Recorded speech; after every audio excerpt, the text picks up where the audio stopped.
पाकिस्तान कैसे बना? आजादी की जदोजहद का आगाज। अस्सलाम वालेकुम दोस्तों। जब भी 14 अगस्त आती है तो पूरा पाकिस्तान सब्ज हिलाली परचमों से सज जाता है। बच्चे, नौजवान और बुजुर्ग सब जश्न आजादी मनाते हैं। लेकिन क्या आपने कभी सोचा कि आखिर ये दिन क्यों मनाया जाता है? पाकिस्तान कैसे वजूद में आया? उसके पीछे कितनी जदोजहद, कुर्बानियां और तारीखी वाकयात छुपे हुए हैं? आज हम वक्त का पहिया तकरीबन 200 साल पीछे घुमाते हैं। इस जमाने में बरसगीर यानी आज का पाकिस्तान, भारत और बांग्लादेश बरतानवी हुकूमत के जेर इंतजाम था। अंग्रेज सिर्फ हुकूमत ही नहीं करते थे बल्कि हर बड़े फैसले पर भी उन्हीं का अख्तियार था। 1857 में बरसगीर के मुख्तलिफ इलाकों में अंग्रेज हुकूमत के खिलाफ एक बड़ी बगावत हुई, जिसे जंग आज़ादी 1857 भी कहा जाता है। इस जंग में बहुत से लोगों ने हिस्सा लिया, मगर आखिरकार अंग्रेज कामयाब हो गए। उसके बाद अंग्रेजों ने अपनी हुकूमत को मजीद मजबूत किया, जबकि बरसगीर के लोगों, खुसूसन मुसलमानों को कई मुश्किलात का सामना करना पड़ा। तालीम, मुलाजिमत और सियासी नुमाइंदगी में मुसलमान पीछे रह गए। ऐसे वक्त में एक अजीम शख्सियत सामने आई, सर सैयद अहमद खां। उन्होंने महसूस किया कि अगर मुसलमान जदीद तालीम हासिल नहीं करेंगे तो तरक्की नहीं कर सकेंगे। उसीलिए उन्होंने तालीमी इस्लाहात पर जोर दिया और मुसलमानों में शऊर पैदा किया। वक्त गुजरता गया और मुसलमानों में यह एहसास बढ़ने लगा कि उन्हें अपने हुकूक के तहफ़्फ़ुज़ के लिए मुनज़्ज़म होना होगा। 1900 में ऑल इंडिया मुस्लिम लीग कायम की गई। इस जमात का मकसद बरसगीर के मुसलमानों के सियासी और समाजी हुकूक का तहफ़्फ़ुज़ करना था। चंद बरस बाद एक ऐसे रहनुमा ने मुस्लिम लीग की क़ियादत संभाली जिन्हें दुनिया आज कायद आज़म मोहम्मद अली जनाह के नाम से जानती है।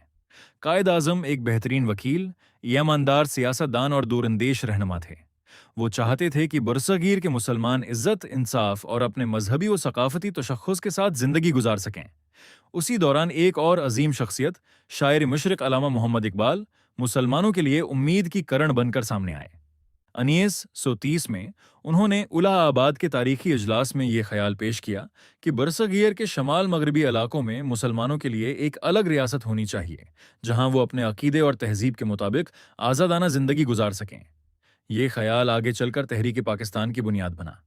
दोस्तों, ये सफर बिल्कुल भी आसान नहीं था। अभी असल जदोजहद शुरू होना बाकी थी। आने वाले बरसों में ऐसे फैसले हुए जिन्होंने पूरे बरसगीर की तारीख बदल दी।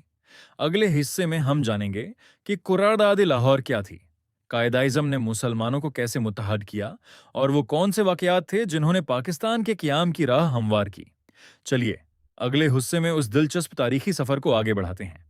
पाकिस्तान कैसे बना, करारदाद लाहौर और तहरीक पाकिस्तान। दोस्तों, पिछले हिस्से में हमने जाना कि 1857 की जंग आज़ादी के बाद मुसलमानों के हालात कैसे बदले, सर सैयद अहमद खान ने तालीम की अहमियत क्यों उजागर की और अल्लामा इकबाल ने मुसलमानों के लिए अलग वतन का तसव्वुर क्यों पेश किया।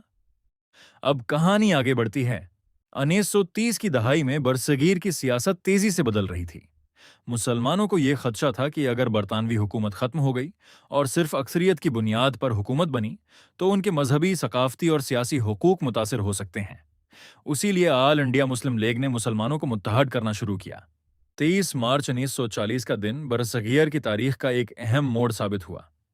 लाहौर के मंटू पार्क, जिसे आज इकबाल पार्क कहा जाता है, में ऑल इंडिया मुस्लिम लीग का एक बहुत बड़ा अजलास मुनाकद हुआ। बरसगीर के मुख्तलिफ इलाकों से लाखों लोग वहां पहुंचे। उस इजलास की क़ियादत कायद आज़म मोहम्मद अली जनाह कर रहे थे।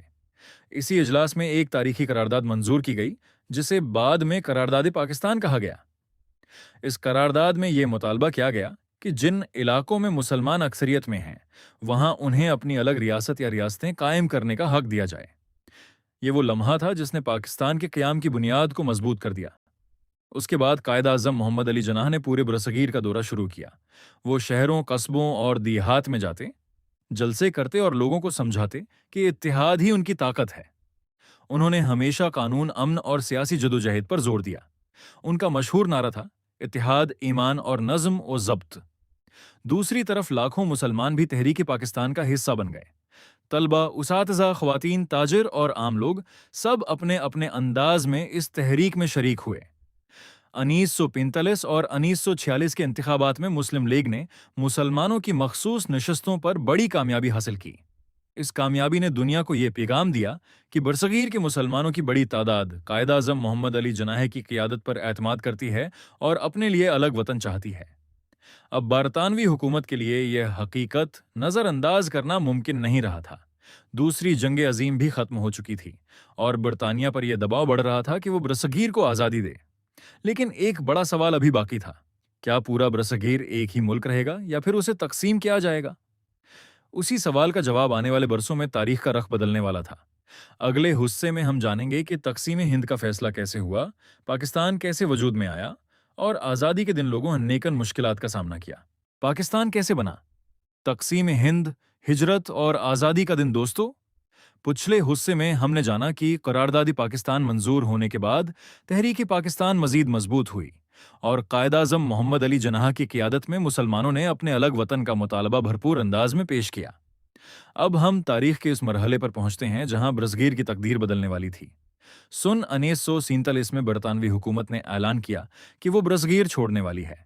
लेकिन सबसे बड़ा सवाल ये था कि इक़्तिदार किसके हवाले किया जाए और मुल्क की तकसीम कैसे हो। कई महीनों तक मुख्तलिफ रहनुमाओं के दरमियान मुज़ाकरात होते रहे। आखिरकार फैसला हुआ कि बरसगीर को दो आज़ाद ममालिक में तकसीम किया जाएगा, पाकिस्तान और भारत। इस तकसीम के लिए सरहदों का तयीन एक कमीशन ने किया, लेकिन ये काम इंतहाई मुश्किल था। कई इलाकों में मुख्तलिफ मज़ाहिब के लोग एक साथ रहते थे, उसलिए नई सरहदों ने बहुत से खानदानों को एक दूसरे से जुदा कर दिया। फिर वो वक्त आया जिसका मुसलमानों ने बरसों इंतजार किया था। 14 अगस्त 1947 को पाकिस्तान एक आज़ाद और खुदमुख्तार मुल्क के तौर पर दुनिया के नक्शे पर अभरा।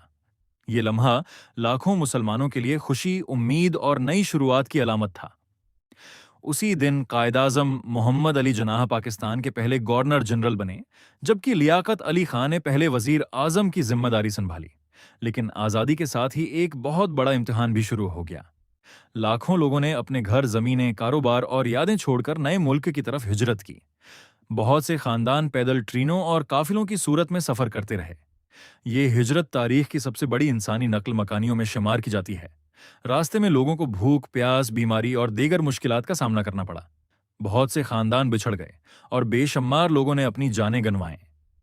उन तमाम मुश्किलात के बावजूद लोगों ने हिम्मत नहीं हारी, क्योंकि उनके दिल में एक आज़ाद वतन का ख्वाब जिंदा था।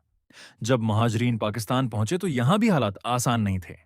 नया मुल्क था, वसाइल महदूद थे, सरकारी दफातर कम थे और लाखों लोगों के लिए रहाइश, खुराक और रोजगार का इंतजाम करना था। पाकिस्तान के अवाम ने एक दूसरे की मदद की। बहुत से लोगों ने अपने घरों के दरवाजे महाजर खानदानों के लिए खोल दिए। उसी भाईचारे और कुर्बानी के जज्बे ने नए मुल्क को संभलने में मदद दी। यही वजह है कि 14 अगस्त सिर्फ आज़ादी का दिन नहीं, बल्कि इन लाखों लोगों की कुर्बानियों की याद भी दिलाता है, जिन्होंने एक आज़ाद वतन के लिए सब कुछ कुर्बान कर दिया। अगले और आखिरी हिस्से में हम जानेंगे कि आज़ादी के बाद पाकिस्तान ने किन चैलेंज का सामना किया, 14 अगस्त आज किस तरह मनाई जाती है और हम अपने मुल्क के लिए क्या जिम्मेदारी अदा कर सकते हैं। पाकिस्तान कैसे बना। हिस्सा 4, आज़ादी के बाद एक नए मुल्क की शुरुआत। दोस्तों, 14 अगस्त 1947 की सुबह सिर्फ एक नए मुल्क की पैदाइश नहीं थी, बल्कि एक नई उम्मीद, एक नए ख्वाब और एक नई जिम्मेदारी का आगाज भी था। पाकिस्तान तो बन गया, लेकिन अब असल इम्तिहान शुरू हुआ। एक तरफ लाखों महाजरीन नए वतन में पहुंच रहे थे, तो दूसरी तरफ नई हुकूमत को पूरे मुल्क का निजाम संभालना था। उस वक्त पाकिस्तान के पास न मुनासिब सरकारी दफातर थे, न काफी मुलाजमीन, न ही ज्यादा माली वसाइल। कई सरकारी फाइलें, मशीनें और जरूरी सामान अभी तकसीम ही हो रहा था। उसके बावजूद कायद-ए-आज़म मोहम्मद अली जिन्ना और उनकी टीम ने हिम्मत नहीं हारी। पाकिस्तान के पहले वजीर आजम लियाकत अली खान ने हुकूमत के मामलात को मुनज़्ज़म करने में अहम किरदार अदा किया। मुल्क में नए इदारे कायम किए गए, सरकारी महकमे बनाए गए और इंतजामी निज़ाम को बेहतर बनाने की कोशिशें शुरू हुईं। सबसे बड़ा मसला मुहाजिरीन की आबादकारी था। लाखों खानदान अपने घरों से बेघर होकर पाकिस्तान आए थे। उनके पास न रहने की जगह थी, न रोजगार और न ही जरूरी सामान। पाकिस्तान के मुख्तलिफ शहरों और देहात के लोगों ने अपने भाइयों की मदद की। बहुत से लोगों ने अपने घरों के दरवाजे खोल दिए, खाना तकसीम किया और नई जिंदगी शुरू करने में उनका साथ दिया। यही जज्बा भाईचारा पाकिस्तान की सबसे बड़ी ताकत बना। उस दौरान पाकिस्तान को मईशत, तालीम, सेहत और दिफा जैसे शाबों में भी बेशुमार चैलेंजेस का सामना था। उसके बावजूद कौम ने मेहनत जारी रखी। किसानों ने खेत संभाले, मजदूरों ने तामीर का काम किया, उसातिज़ ने नई नस्ल को तालीम दी और सरकारी मुलाजमीन ने नए मुल्क के निज़ाम को मजबूत बनाने में अपना किरदार अदा किया। कायद-आज़म मोहम्मद अली जनाह बार बार एक ही बात पर जोर देते थे कि पाकिस्तान की तरक्की सिर्फ हुकूमत की नहीं बल्कि हर शहरी की जिम्मेदारी है। उन्होंने नौजवानों को तालीम हासिल करने, कानून का एहतराम करने, दियानतदारी से काम करने और इत्तेहाद कायम रखने की तलकीन की। उसी लिए आज भी उनका मशहूर पैगाम इत्तेहाद, ईमान और नज्म व ज़ब्त पाकिस्तान की तरक्की के लिए एक रहनुमा उसूल समझा जाता है। दोस्तों, पाकिस्तान का क़याम सिर्फ एक सियासी वाकया नहीं था बल्कि लाखों लोगों की उम्मीदों, कुर्बानियों और जदोजहद का नतीजा था। अगले हिस्से में हम जानेंगे कि 14 अगस्त आज पूरे पाकिस्तान में किस तरह मनाई जाती है, उस दिन की तकरीबात क्या होती हैं और ये दिन हमें क्या सबक देता है। पाकिस्तान कैसे बना? हिस्सा 5, 14 अगस्त क्यों मनाई जाती है? दोस्तों, हर साल जब अगस्त का महीना आता है तो पूरे पाकिस्तान में एक अलग ही जोश व खरूश नजर आता है। बाजार सब्ज और सफेद रंगों से सज जाते हैं, घरों पर कौमी परचम लहराए जाते हैं, बच्चे सब्ज लिबास पहनते हैं, गाड़ियों और मोटरसाइकिलों पर परचम लगाए जाते हैं और हर तरफ पाकिस्तान जिंदाबाद की सदाएं गूंजती हैं। लेकिन आखिर 14 अगस्त ही क्यों मनाई जाती है? उसकी सबसे बड़ी वजह यह है कि 14 अगस्त 1947 को पाकिस्तान एक आज़ाद और खुद मुख्तार रियासत के तौर पर वजूद में आया। उसी दिन एक तवील जदोजहद, लाखों कुर्बानियों और बरसों की सियासी कोशिशों का ख्वाब हकीकत में बदल गया। उसी लिए हर साल ये दिन सिर्फ एक जश्न नहीं बल्कि शुक्रगुजारी का दिन भी होता है। यूमी आज़ादी का आगाज अक्सर मसाजिद में मुल्क की सलामती और तरक्की के लिए खुसूसी दुआओं से होता है। सरकारी इमारतों पर कौमी परचम लहराया जाता है, कौमी तराना बजाया जाता है और मुख्तलिफ शहरों में खुसूसी तकरीबात मुनाकद की जाती हैं। स्कूलों, कॉलेजों और यूनिवर्सिटियों में तलबा मिली नगमे पेश करते हैं, तकारीर करते हैं और तहरीकी पाकिस्तान के रहनुमाओं को खराज तहसीन पेश किया जाता है। टेलीविजन, रेडियो और सोशल मीडिया पर भी पाकिस्तान की तारीख, आज़ादी की जदोजहद और कौमी हीरोज़ पर खुसूसी प्रोग्राम नश्र किए जाते हैं। लेकिन उस दिन का असल मकसद सिर्फ जश्न मनाना नहीं है। ये दिन हमें याद दिलाता है कि आज़ादी बहुत कीमती नामत है और उसे हासिल करने के लिए लाखों लोगों ने अपने घर, अपनी जायदादें और हती की अपनी जानें भी कुर्बान की। उसी लिए हमें अपने मुल्क की कदर करनी चाहिए। हमें कानून का एहतराम करना चाहिए, ईमानदारी से काम करना चाहिए, तालीम हासिल करनी चाहिए, माहौल को साफ रखना चाहिए और एक दूसरे के साथ मोहब्बत और एहतराम से पेश आना चाहिए। अगर हर पाकिस्तानी अपने हिस्से की जिम्मेदारी पूरी करे तो पाकिस्तान मजीद मजबूत, खुशहाल और तरक्की याफ्ता बन सकता है। 14 अगस्त हमें सिर्फ माजी याद नहीं दिलाती बल्कि ये मुस्तकबल की जिम्मेदारी भी याद दिलाती है। दोस्तों, पाकिस्तान हम सबका मुश्तरका वतन है। उसकी तरक्की सिर्फ हुकूमत या किसी एक उदारे की नहीं बल्कि हम सबकी जिम्मेदारी है। अगले हिस्से में हम पाकिस्तान की कामयाबियों, उसके कुदरती हस्न, बहादुर अवाम और दुनिया में उसके मकाम के बारे में बात करेंगे और जानेंगे कि हमें अपने मुल्क पर फख्र क्यों होना चाहिए। पाकिस्तान कैसे बना? हिस्सा हज, पाकिस्तान की खूबसूरती, कामयाबियां और हमारी जिम्मेदारी। दोस्तों, आज जब हम पाकिस्तान की आज़ादी का जश्न मनाते हैं तो सिर्फ माजी को याद नहीं करते बल्कि अपने वतन की खूबसूरती, कामयाबियों और मुस्तकबल के बारे में भी सोचते हैं। पाकिस्तान दुनिया के इन खुश किस्मत ममालिक में शामिल है जिन्हें कुदरत ने बेशुमार नामतों से नवाजा है। शमाल में बर्फ से ढके बुलंद पहाड़, सरसब्ज वादियां, खूबसूरत झीलें और बहते हुए दरिया पाकिस्तान की पहचान है। जनूब में बहरा अरब का साहिल, पंजाब के जरखीज खेत, सनद के कदीम शहर, बलूचिस्तान के वसीआ पहाड़ी इलाके और खैबर पख्तूनख्वा की दिलकश वादियां हमारे वतन को मुनफरद बनाती हैं। पाकिस्तान एक ज़रई मुल्क भी है। यहाँ गंदम, चावल, कपास, गुना, मक्की, सब्जियां और मुख्तलिफ फल बड़ी मिकदार में पैदा होते हैं। लाखों किसान दिन रात मेहनत करते हैं ताकि मुल्क की ग़िज़ाई ज़रूरियात पूरी हो सकें। उसी तरह पाकिस्तान की सनअत, तिजारत और टेक्नोलॉजी भी मुसलसल तरक्की कर रही है। हमारे साइंसदान, डॉक्टर, इंजीनियर, उसात्ज़े, मजदूर, किसान, खिलाड़ी और कारोबारी अफराद अपने अपने शाबों में मुल्क का नाम रोशन कर रहे हैं। जब भी पाकिस्तान का कौमी परचम किसी बीन अल-अक़वामी मुकाबले में बुलंद होता है तो हर पाकिस्तानी का सर फख्र से बुलंद हो जाता है। पाकिस्तान की मुसल्लह अफवाज भी दुनिया की पेशावर अफवाज में शुमार की जाती हैं। वो मुल्क की सरहदों के दिफा और अवाम की हिफाजत के लिए हर वक्त तैयार रहती हैं। कुदरती आफात हों या मुश्किल हालात, पाकिस्तानी कौम ने हमेशा इत्तेहाद और हिम्मत का मुजाहरा किया है। यही इत्तेहाद हमारी असल ताकत है। लेकिन एक मजबूत और तरक्की याफ्ता पाकिस्तान सिर्फ हुकूमत या इदारों से नहीं बनता। یہ ہر اس شہری سے بنتا ہے جو ایمانداری سے اپنا کام کرتا ہے، قانون کی پابندی کرتا ہے، تعلیم حاصل کرتا ہے، دوسروں کا احترام کرتا ہے اور اپنے ملک کی بہتری کے لیے کردار ادا کرتا ہے۔ اگر ایک طالب علم دل لگا کر پڑھتا ہے، ایک کسان محنت سے کھیتی کرتا ہے، ایک استاد اخلاص سے تعلیم دیتا ہے، ایک ڈاکٹر دیانت داری سے علاج کرتا ہے اور ایک مزدور پوری لگن سے کام کرتا ہے، تو یہی سب مل کر پاکستان کو مضبوط بناتے ہیں۔ دوستو، پاکستان ہمیں ورثے میں ملا ہوا ایک قیمتی تحفہ ہے۔ اس کی حفاظت، ترقی اور خوشحالی ہم سب کی مشترکہ ذمہ داری ہے۔ اگلے حصے میں ہم تحریک پاکستان کے عظیم رہنماؤں کو خراج عقیدت پیش کریں گے، آزادی کا اصل پیغام سمجھیں گے اور ایک جذباتی اختتام کے ساتھ اس تاریخی سفر کو مکمل کریں گے۔ پاکستان کیسے بنا؟ حصہ 7۔